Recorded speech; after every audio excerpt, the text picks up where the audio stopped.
আজকে আমি রান্না করব বন্ধুরা, গুঁড়া মাছ রান্না করব। তো এই যে দেখুন কি সুন্দর গুঁড়া মাছ। এখন এর মধ্যে আমি এই যে দেখুন একটা ছোট আলু এবং আমার ছাদ বাগানে 3টা বেগুন হয়েছিল ছোট ছোট, সেগুলো আমি এই যে দিয়ে দিলাম। এগুলো দিয়ে আজকে আমি চচ্চড়ি করব গুঁড়া মাছ। এবার দিয়ে দেব কাঁচামরিচ, পেঁয়াজ। এবার দিয়ে দেব 1 চামচ গুঁড়া মরিচ। এবার দেব 1 চামচ হলুদের গুঁড়া। এবার দেব স্বাদ মতো লবণ।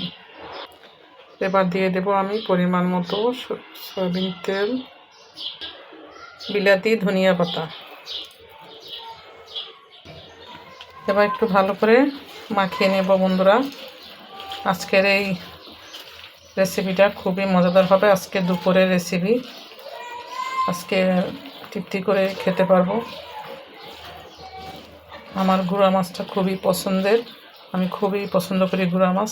বড় মাছ আমি একদমই বলতে গেলে খাই না, রান্না করলেও খাই না, বাচ্চাদের খাওয়াই, আমি একেবারেই খাই না। তো এবার একটুখানি আমি অল্প, বেশি দেবো না, গুঁড়া মাছে বেশি পানির প্রয়োজন হয় না, অল্প পানি দিলেই সিদ্ধ হয়ে যায়, সুন্দর সিদ্ধ হয়ে যাবে। তো এবার আমি রান্নাটা বসিয়ে দিলাম।